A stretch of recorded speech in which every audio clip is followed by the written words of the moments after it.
The Treaty of Versailles was the peace settlement signed after World War I had ended in 1918. The treaty was signed at the Versailles Palace near Paris, hence its title, between Germany and the Allies. The three most important politicians there were David Lloyd George, George Clemenceau, and Woodrow Wilson.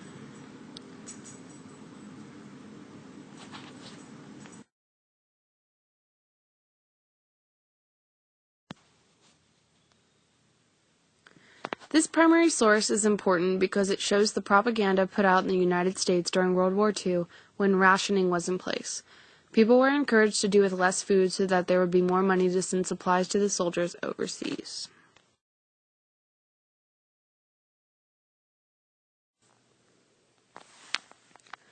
This primary source shows the struggle for independence in Algeria during the Algerian War. The sign says, "The Algerian Revolution, a people at war against the barbaric colonization." It is significant because it shows the fight in Algeria during the war to win independence.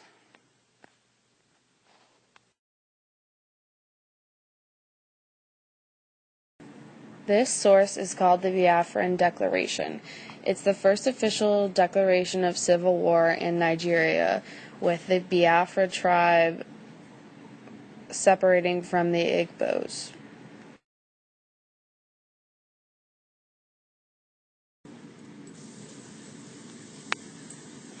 This source says, "Women, your work in the field strengthens our fighting spirit."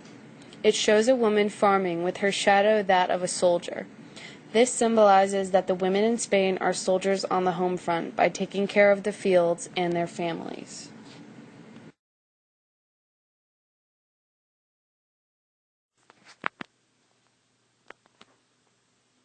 This source is especially interesting because not only does it ask for more weapons, signaling the weakness of the Islamic Army during the Iran-Iraq War, but it also spends the entire first paragraph praising Allah and asking for ammunition.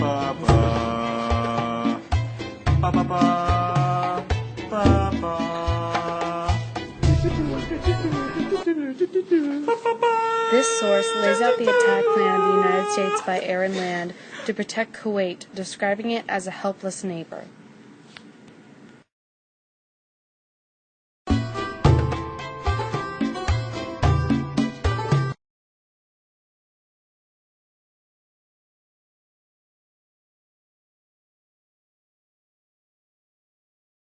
Demographic shifts, the Palestinian diaspora, 1947 onwards, Jewish immigration, and the economic development of the Israeli state.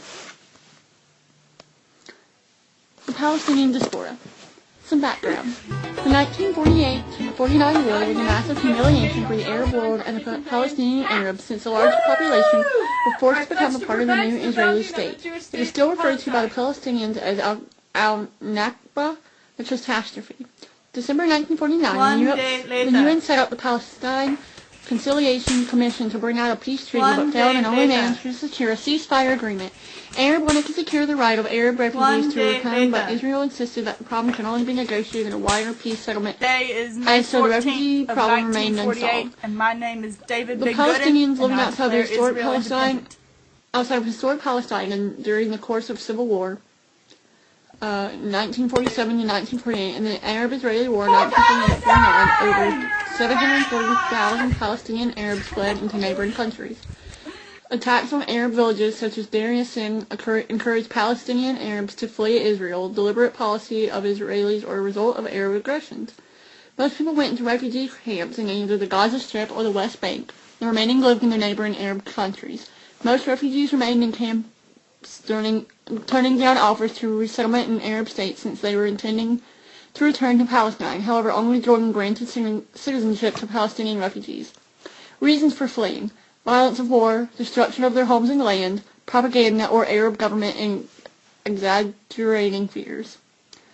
The Absentee Law of 1950. The Israeli government ordered the destruction of 80% of the Arab villages inside Israel in late 1940s and early 1950s, provided clear land to provide a new wave of Jewish immigrants with homes. The law stated that all displaced Palestinians were absentees, could not be Israeli citizens and therefore forfeited all lands and property they left behind. This constituted 80% of all land in Israel, which was now put under government control. Many Arabs who stayed in Israel were denied rights of citizenship. Many lived in areas near the armistice line, which was placed under army control. The military authorities saw it fit they could banish Arab residents or confiscate their property. Jewish immigration to Israel, a right to return. The Law of Return of 1950. Israel's population grew rapidly as government encouraged immigration of Jews worldwide. The law granted Israel citizenship to any Jew who wished to live in Israel. However, around 1948 and 51, every few American Jews took this opportunity, just under 2,000, whereas 300,000 immigrated from Central and Eastern Europe. Later, in the first 3 years, Israel's population increased by more than 100%, problem as many were poor and therefore a burden on the state's resources. This led to an amendment in the Law of Return in 1952 so that only allowed Jewish immigrants that could be an asset to Israel, either economically or militarily, were allowed to enter. After 1948, more Jews began to immigrate from parts of the Middle East as they were often subject to persecution in Arab states like Iraq, whereas World War II there had been an increase in tolerance as a part of the Ottoman, British, or French empires. There were increased tensions between European and Middle and East Jews as East Jews had tended to dominate politics and business, whereas M Jews had previously tended to occupy more poorly paid jobs. This started to change as more of the M Jews started to immigrate into Israel.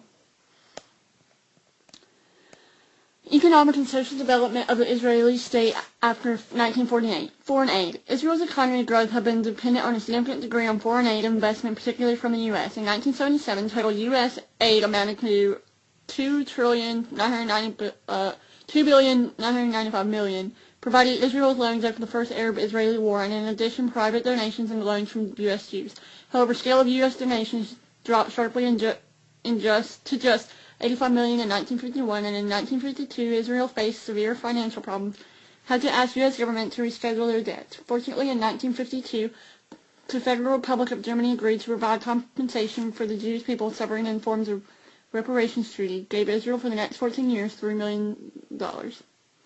Social and economic developments in 1956 to 67. The period between the Suez Crisis, 1956, and the Six-Day War, 1967, was characterized by sustained economic growth in Israel. Israel's population rose from 1.7 million to just about 2.4 million.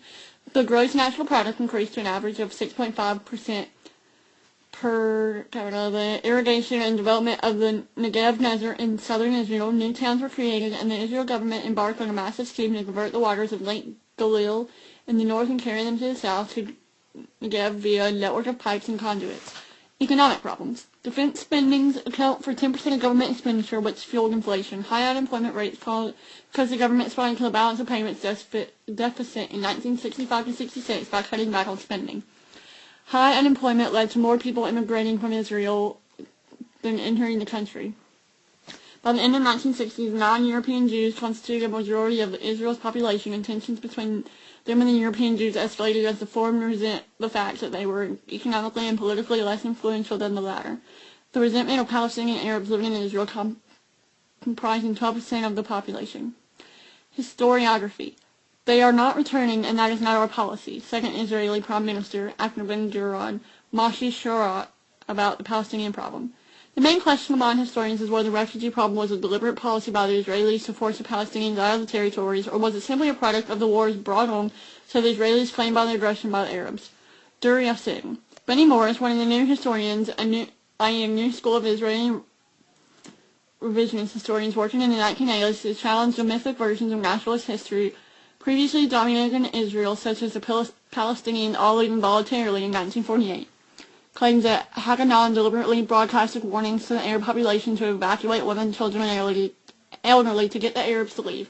He concludes that the Jewish attacks were the main cause of the Palestinian panic and that of the collective hysteria brought on by the events. Israeli historian Ian Pop claims that expulsions were deliberate a policy by the Israeli government and refers to them as the ethnic cleansing. Arab sources, without exceptions, blaming the expulsion and ensuing crisis on the actions of the Israelis.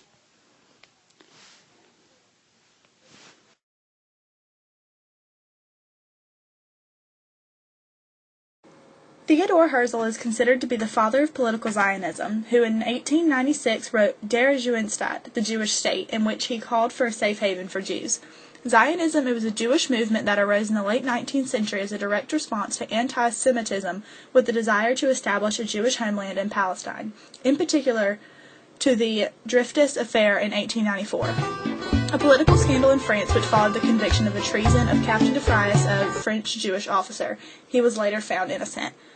After 2,000 years of persecution of Jews, the international political movement aimed to establish a Jewish state in the ancient homeland claimed by the Jews as a gift from God. In addition, Zionism can be classed as a modern national liberation movement which achieved success with the establishment of the State of Israel in 1948. After the death of Herzl in 1904, Chaim Weizmann succeeded him in the efforts when becoming the leader of Zionism and the first president of Israel. By the time of the Second World War, and with it the Holocaust, the cause of Zionism has helped create an environment where the creation of a Jewish state was achievable. Arabism became identified with Arab nationalism and an awakening of conscience among the intellectuals in the Arab world, an idea that had developed prior to the 20th century. At the heart of an Arab consciousness was a desire for the self-determination and independence, although there was a fundamental disagreement as to the form of government best suited for the Arab peoples, which is a continuous issue even till this day. Politically, however, the leadership has been taken over by a pan-Arab ideology, which has unsuccessfully tried to unite the Arabs in a union of nation-state. Pan-Arabism has become synonymous with Arab nationalism, and to a certain extent with Arab socialism, particularly after the rise of Nasser. The exchange of